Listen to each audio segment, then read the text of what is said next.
Hello everyone, welcome to my channel Rakesh tutorial. আজ আমি দ্বাদশ শ্রেণীর থার্ড সেমিস্টারের সাতটা পাবলিকেশনের ইউনিট ওয়ানের দ্বিতীয় অধ্যায়ের অনুশীলনীর প্রশ্ন উত্তর নিয়ে আলোচনা করব। তোমরা জানো যে ইতিপূর্বেই সাতটা পাবলিকেশনের প্রথম অধ্যায় নিয়ে আলোচনা করা হয়েছিল। তাছাড়া সার প্রকাশনী এবং পারুল প্রকাশনী বইয়েরও প্রথম ও দ্বিতীয় অধ্যায় নিয়ে আলোচনা করা হয়েছিল।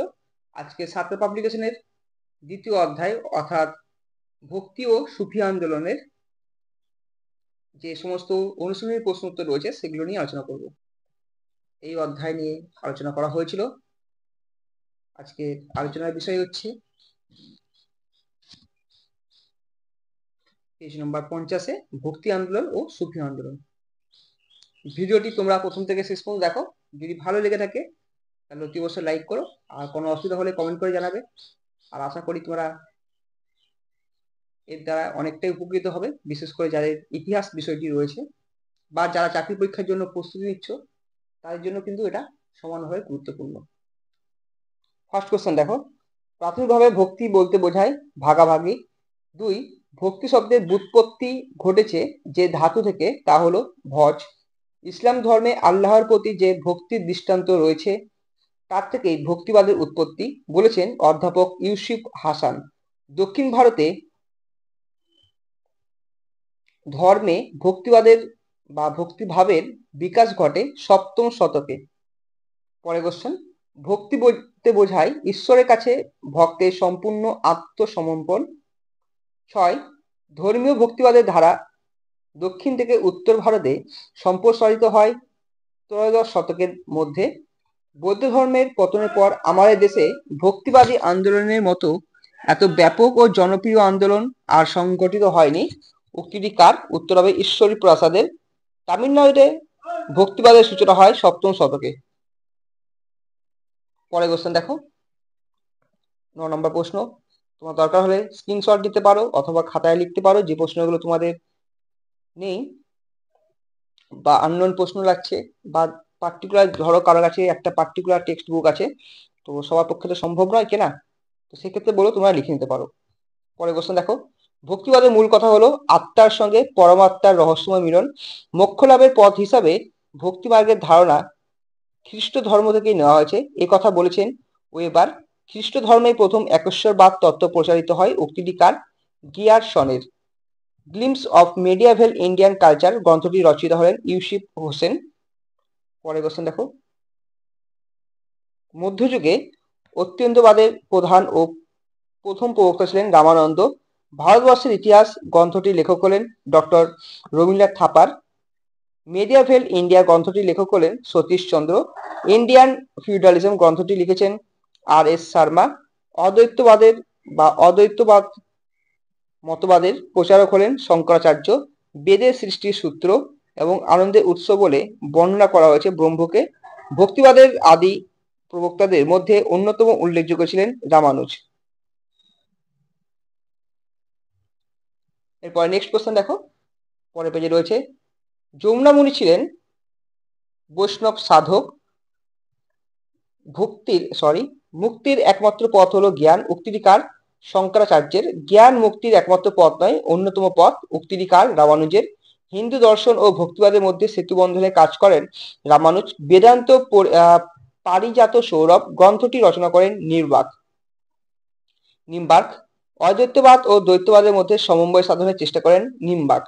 পরের কোশ্চেন দেখো, দক্ষিণ ভারত থেকে উত্তর ভারতে ভক্তিবাদের বাণী আহ্বান করেন বা বহন করেন রামানন্দ। বিশিষ্ট দ্বৈতবাদের প্রচারক হলেন শঙ্করাচার্য। রামানন্দের জন্মভিটা হলো প্রয়াগ। রামানন্দের উপাস্য দেবতা ছিলেন শ্রীরামচন্দ্র। রামচন্দ্র তার ধর্মমত প্রচার করেন উত্তর ভারতে। রামানন্দের প্রধান শিষ্যের সংখ্যা ছিল 12 জন। গুরু রামানন্দ যে ভাষায় একেশ্বরবাদের আদর্শ প্রচার করেন তা হলো হিন্দি ভাষায়। শুভধিনী ও সিদ্ধান্ত রহস্য গ্রন্থ দুটির রচয়িতা হলেন বল্লভাচার্য। পরের কোশ্চেন দেখে নাও, শতকের হিসাবে রামানন্দের আবির্ভাব ঘটে চতুর্দশ শতকে। রামানন্দের প্রধান শিষ্য ছিলেন কবির। কবির জাতিতে ছিলেন মুসলিম বা মুসলমান তাঁতি। রাম ও আল্লাহ এক এবং অদ্বিতীয়, এই অমোঘ বাণীটি হলো কবিরের। ঈশ্বরের মন্দিরে নেই, মসজিদও নেই, কাবাতেও নেই, কৈলাসেও নেই, আচারেও নেই, অনুষ্ঠানেও নেই, আছে শুধু মানুষের হৃদয়। এই পরম সত্যটি উপলব্ধি করেন কবির। কবিরের অনুগামীরা সাধারণভাবে যে নামে পরিচিত তা হলো কবিরপন্থী। পরের কোশ্চেন দেখো, সরল হিন্দিতে রচিত 2 পংক্তির কবিতাগুচ্ছ বহুল প্রচারিত যে নামে তা হলো দোহা। 2 লাইনের কবিতা। শিখ ধর্মের প্রবর্তক ছিলেন গুরু নানক। গুরু নানক জন্মগ্রহণ করেন পাঞ্জাব রাজ্যে। নানক জন্মগ্রহণ করেন যে গ্রামে তা হলো তালবন্দি, মানে গুরু নানকের কথা বলা আছে, পাঞ্জাবের তালবন্দি গ্রামে। এক ঈশ্বর, গুরু ও নাম জপ এই মহান ধর্মীয় সত্য দর্শন ছিলেন নানকের বা সত্য আদর্শ। আধ্যাত্মিক জীবন ও গার্হস্থ্য জীবনের মধ্যে সমন্বয় সাধনই হলো তার লক্ষ্য। এখানে তার বলতে বোঝানো হয়েছে নানককে। পরের কোশ্চেন দেখো, গুরু নানকের শিষ্যরা যে নামে পরিচিত ছিলেন তারা হলেন শিখ। শিখদের ধর্মগ্রন্থের নাম হলো গ্রন্থ সাহেব। শ্রী চৈতন্যের জন্ম হয় নদিয়া জেলায়। বিশম্ভর নামে পরিচিত ছিলেন শ্রী চৈতন্য। নিমাই নামে সমাধিক পরিচিত ছিলেন শ্রী চৈতন্য। গৌরাঙ্গ নামে খ্যাত ছিলেন শ্রী চৈতন্য। পরের কোশ্চেন দেখো, 52 নম্বর প্রশ্ন। তোমরা যাতে স্ক্রিনশট নিতে পারো তার জন্য আমি চেষ্টা করছি। পরের কোশ্চেন দেখো, তৃণা দপি শুনিচেন তররপি সহিষ্ণুনা অমানিনা মানদেন কীর্তনিয়া সদাহরি। এই অমৃতবাণীটির হলো শ্রী চৈতন্যের। শ্রী চৈতন্য কৃষ্ণ মন্ত্রে দীক্ষা নেন যে গুরুর কাছে তিনি হলেন ঈশ্বরপুরী। শ্রী চৈতন্য সন্ন্যাসী হন 24 বছর বয়সে। শ্রী চৈতন্য মহাপ্রভুর অকাল প্রয়াণ ঘটে পুরী ধামে। সাধিকা মীরাবাই ছিলেন রামের ভক্ত, কৃষ্ণের ভক্ত। মীরাবাই ছিলেন সম্ভবত পঞ্চদশ ষোড়শ শতকের। পরের কোশ্চেন দেখো, শঙ্করদেব ভক্তি ধর্ম প্রচার করেন ব্রহ্মপুত্র উপত্যকায়। তুলসীদাস ছিলেন রাম ভক্ত। তুলসীদাস ছিলেন একজন বিখ্যাত কবি। তুলসীদাস রচনা করেন রামচরিত মানস। সুরদাস ছিলেন একধারে কবি ও সন্ত। সুরদাস ভক্তি ধর্ম প্রচার করেছেন উত্তর ভারতে। পরের কোশ্চেন দেখো, সুরসাগর, সাহিত্যরত্ন, সুরসাওয়ালি গ্রন্থগুলি রচিত ছিলেন সুরদাস। দাদু দয়াল ছিলেন ভক্তিবাদী প্রচারক। অলোক ঈশ্বরেই হলেন জগৎগুরু, এ কথা বলেছেন ভক্ত দাদু। সাধক দাদুর অনুগামী ভক্তদের বলা হতো ব্রহ্ম সম্প্রদায়। ভক্তি সাধক শঙ্করদেব ছিলেন দ্বাদশ ত্রয়োদশ শতকের। শঙ্করদেব ভক্তি ধর্ম প্রচার করেন মূলত ব্রহ্মপুত্র উপত্যকায়। পরের প্রশ্ন দেখো, শঙ্করদেব ছিলেন প্রধানত কৃষ্ণ ভক্ত। মারাঠি ভাষায় গীতা রচনা করেন ভক্তিবাদী সাধক একনাথ। মহারাষ্ট্রের অন্যতম প্রধান ভক্তি কবি ছিলেন একনাথ। দশবোধ রচনা করেন রামদাস। ছত্রপতি শিবাজী গভীরভাবে প্রভাবিত হয়েছিলেন ভক্তিবাদী সাধকের দ্বারা, যিনি হলেন রামদাস। পরে বলছেন, গীত গোবিন্দের রচিতা হলেন জয়দেব। শ্রীকৃষ্ণ কীর্তন কাব্য রচনা করেন চণ্ডীদাস। বিদ্যাপতির আবির্ভাব কাল সম্ভবত চতুর্দশ শতাব্দীর মাঝামাঝি। বিদ্যাপতি ছিলেন চৈতন্য পূর্ব যুগের কবি। চৈতন্য পরবর্তী যুগের কবি, আচ্ছা এটা হয়েছে। পরে বলছেন, বিদ্যাপতির কাব্যগুলি রচিত ছিল যে ভাষায় তা হলো মৈথিলি ভাষায়। বিদ্যাপতি ছিলেন রাধাকৃষ্ণের উপাসক। তিনি বৈষ্ণবপদ যে ভাষায় রচনা করেন তা হলো ব্রজবলি। পরে কোশ্চেন দেখো, সুফিবাদ থেকে ভক্তিবাদ থেকে কোশ্চেন হয়ে গেল। টোটাল 81টা কোশ্চেন ছিল ভক্তিবাদ থেকে। সুফিবাদ থেকে দেখো, সুফি শব্দটি এসেছে সুফ ও সাফা থেকে। সাঁতরা প্রকাশনীর একটা বৈশিষ্ট্য খুব ভালো, যেখান থেকে প্রচুর কোশ্চেন রয়েছে, প্রচুর কোশ্চেন যেগুলো কিন্তু খুব ইম্পর্টেন্ট, যেটা অন্য অন্য যে সহায়িকা রয়েছে, সহায়িকা বলছি, টেক্সট বইয়ে কিন্তু এগুলো নেই। সুখ কথার অর্থ হলো মোটা পশমের বস্ত্র। সাফা কথার অর্থ পবিত্র জীবনযাপন।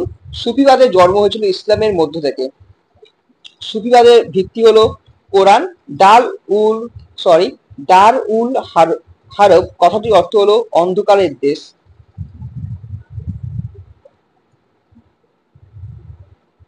দার উল ইসলাম কথার অর্থটি হলো, আচ্ছা এখানে ইসলাম দিয়েছে, এটা হচ্ছে ধর্মের দেশ। ডাউট আছে দুটো কোশ্চেনের মধ্যে, আমার পরে বলে দেবো এটা। 89, সুফিবাদ ইসলাম ধর্মের একটা অংশ, এ বিষয়ে সন্দেহ নেই। উক্তিটি হলো ইউসুফ হোসেনের। সুফিবাদের সর্বাধিক গুরুত্ব দেওয়া হয়েছে মানুষের মানবিক সত্তাকে। তরিফত কথার অর্থ হলো মার্গ, মারিফত কথার অর্থ হলো সম্বন্ধী। সুফি দর্শনে মার্গের সংখ্যা হলো 7টি। সুফিবাদীরা মনে করেন যে ঈশ্বরের চেতনাগত উপলব্ধি হলো জ্ঞান।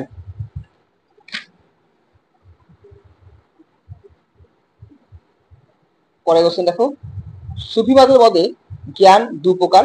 সুফিবাদের আধ্যাত্ম বা অধ্যাত্ম দর্শন যার উপর প্রতিষ্ঠিত তা হলো ওয়াদাত উল ওয়াজুদ। সুফি দর্শনে যার ভূমিকা খুবই গুরুত্বপূর্ণ, তিনি ছিলেন পীর। মুরিদ কথার অর্থ হলো শিষ্য। তওবা শব্দের অর্থ হলো অনুশোচনা। ওয়ারা শব্দের বা কথার অর্থ হলো নিবৃত্তি। জুহদ কথার অর্থ হলো ধার্মিকতা। পরের কোশ্চেন, ফকর কথার অর্থ হলো দরিদ্রের স্বাদ গ্রহণ। সবর কথার অর্থ হলো সহনশীলতা অর্জন।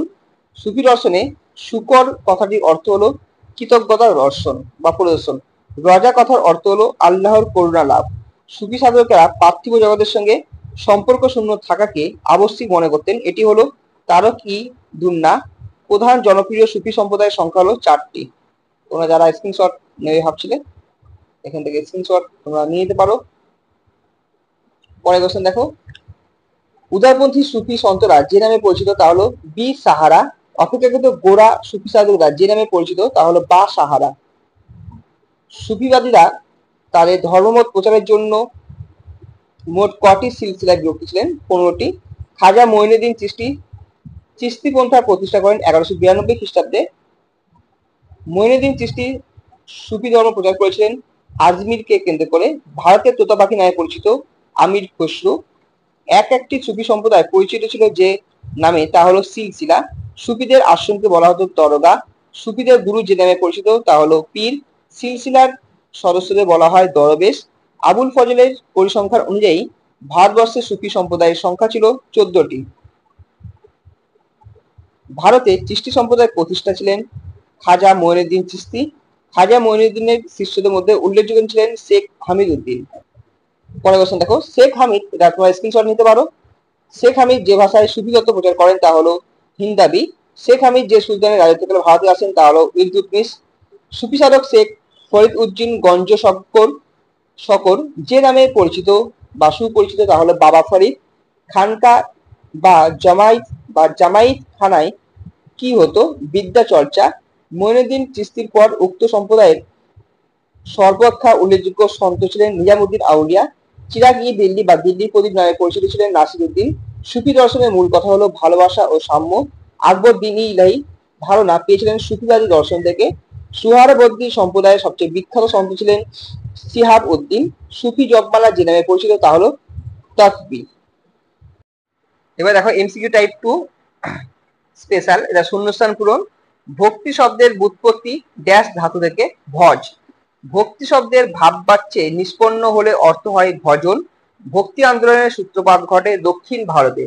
চতুর্দশ ও পঞ্চদশ শতাব্দীতে হিন্দুদের মধ্যে এক দার্শনিক ভাব মানুষের সৃষ্টি হয় যা ইতিহাসে ভক্তিবাদ নামে পরিচিত।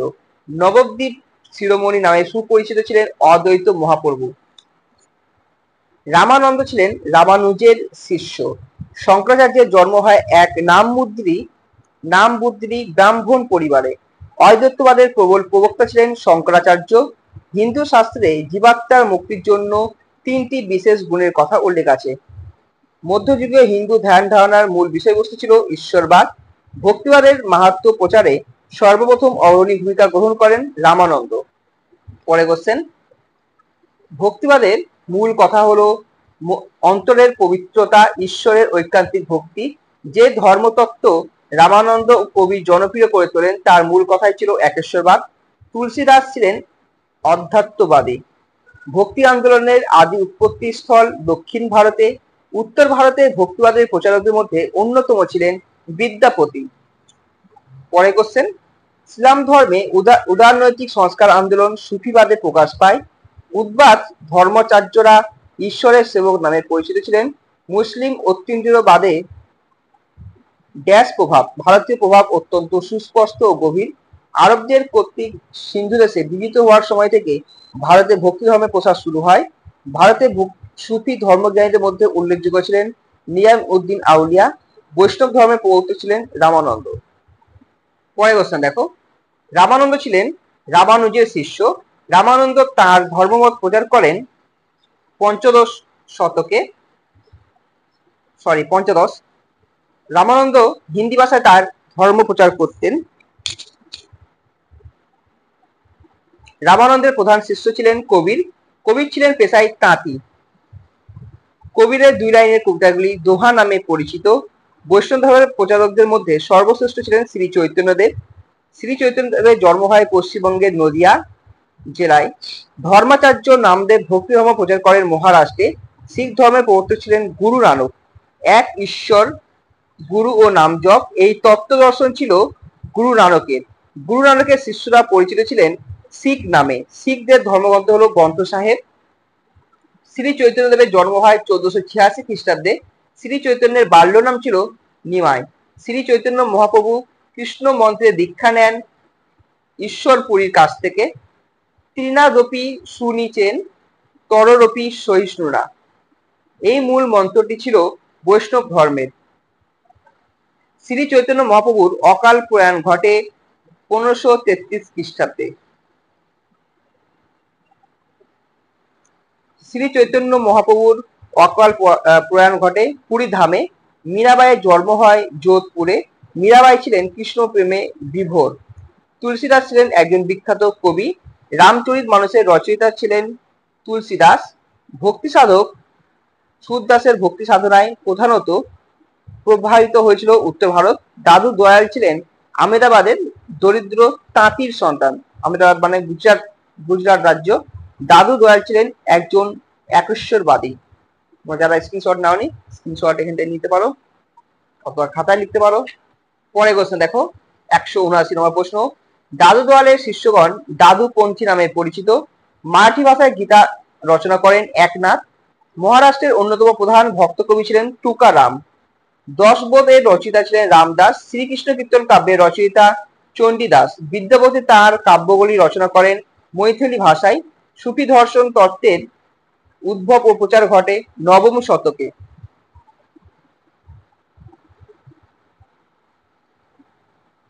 পরে কোশ্চেন দেখো, সুফি দর্শন তত্ত্বের উদ্ভব ঘটে প্রখ্যাত সুফি সাধক হুসেন বিন মুনসুরের আমলে। সুফি দর্শনের উদ্ভব ঘটে ইসলামীয় দর্শনের মধ্য থেকে। দাল উল হারব বলতে বিধর্মীর বা অন্ধকারের দেশ বোঝায়। দাল উল ইসলাম হলো বিশ্বাসী দেশ। সুফিবাদে সর্বাধিক গুরুত্ব আরোপ করা হয়েছে মানুষ সত্তাকে। পরে কোশ্চেন দেখো, সুফিবাদে ঈশ্বর প্রাপ্তির মান রয়েছে 7টি। সুফিবাদে জ্ঞান 2 প্রকার। সুফি দর্শনে ইলম হলো বুদ্ধি নির্মল জ্ঞান। সুফি দর্শনে মরিফত হলো প্রত্যক্ষ জ্ঞান। ভারতের চিশতি সম্প্রদায়ের প্রতিষ্ঠাতা ছিলেন খাজা মঈনুদ্দিন চিশতি। ভারতের তোতা পাখি বলা হয় আমির খসরুকে। চিরাকি দিল্লির কথার অর্থ হলো দিল্লির প্রদীপ। ফিরদৌসি পন্থার প্রবর্তক ছিলেন শেখ সারাফ উদ্দিন ইয়াহিয়া। এরপরে দেখো নেক্সট কোশ্চেন, বিকল্পটির বা বিবৃতিগুলির কোনটি সত্য কোনটি মিথ্যা লিখতে হবে। ভক্তি বলতে বোঝায় ঈশ্বরের কাছে ভক্তের সম্পূর্ণ আত্মসমর্পণ, এটা সঠিক। দেবদেবীর আরাধনা, না এটা ভুল। ভজন পূজন করা, এটাও ভুল। আত্মার সঙ্গে পরমাত্মার মিলন, ঠিক। তাহলে 1 আর 4 হচ্ছে সঠিক এবং 2, 3 হচ্ছে ভুল। তাহলে অপশন হবে 199 এ। এরপর দেখো তোমাদের 200 নম্বর প্রশ্ন, অপশন বি। আর আমি শুধু অপশন বলছি আর বোঝাচ্ছি না। 201 A, 202 A B, D, 203 A B, 204 option A, 205 option C, 206 option C, 207 option B, 208 option C.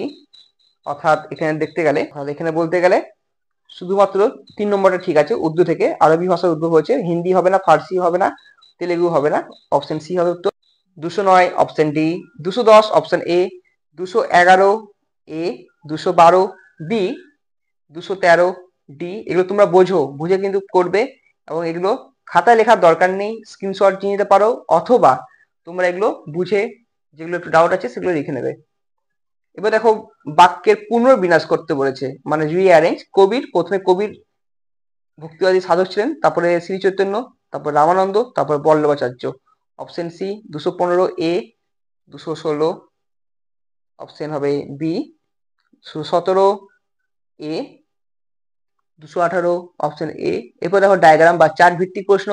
Ramanuj কি কি করেছেন দেখে নাও। এখানে অপশন এটা হবে সঠিক উত্তর। রামানুজ করেছিলেন গীতিভাষ্য, বেদান্ত সংগ্রহ আর বেদান্ত দ্বীপ।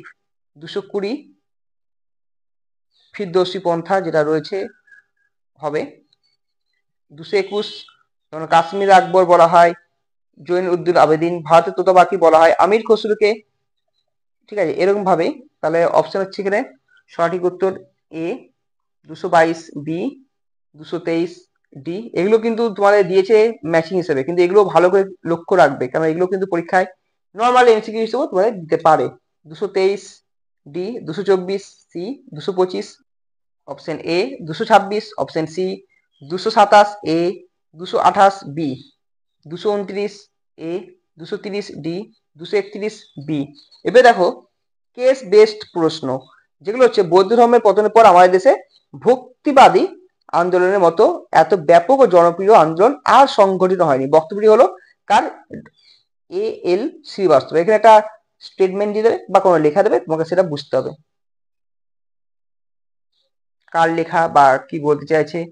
233 অপশন বি, 34 এ, 235 বি, 236 সি, 237 কবিরের মেরেছিস কলসির কানা, তাই বলে কি প্রেম দেবো না, খুব বিখ্যাত লাইন শ্রী চৈতন্য দেবের। 239 এ, 240 বি, 241 থেকে যা রয়েছে বেমানান শব্দ, মানে তিনটে একই হবে, অন্য একটা অন্য মানে তাদের সঙ্গে ম্যাচিং হবে না। বলছি দেখো 10ম শতাব্দী থেকেই সুফিবাদের উদ্ভব ঘটে, কিন্তু পূর্ণ বিকাশ ঘটে সপ্তদশ শতাব্দী। ত্রয়োদশ, পঞ্চদশ, চতুর্দশ সবকিছু আছে, কিন্তু সঠিক উত্তর হবে কোনটা? সপ্তদশ শতাব্দী। সুফিবাদের 4টি প্রসিদ্ধ সম্প্রদায় হলো, 4টির মধ্যে 3টে দিয়েছে, দরগা হবে না। কয়েকজন মহিলা সুফি সাধিকা হলেন, সুলতানা রাজিয়া এখানে হবে না। 3জন হচ্ছে সঠিক উত্তর, বিবি জুলাখা, বিবি ফতিমা সাম, সৈয়দা জাইনাব খাতুন। কিন্তু সুলতান রাজিয়া হচ্ছেন একজন সুলতান বংশের সুলতান, তিনি ইলতুৎমিশের কন্যা ছিলেন। 244 ডি, 245 বি, 246 সি, 247 বি, 248 এ। যারা স্ক্রিনশট নেওয়ার নিয়ে নাও। তাহলে এই ছিল আমাদের আলোচনা। দেখা হচ্ছে নেক্সট ভিডিওতে নতুন কিছু টপিক নিয়ে। আর তোমার যদি কোনো অসুবিধা হয় তাহলে অতি অবশ্যই কমেন্ট করে জানাবে। আর খুব শীঘ্রই আমি তোমাদের এই চ্যাপ্টারটা পুরো একবার ডিসকাস করে তোমাদের কনসেপ্ট ক্লিয়ার করবো।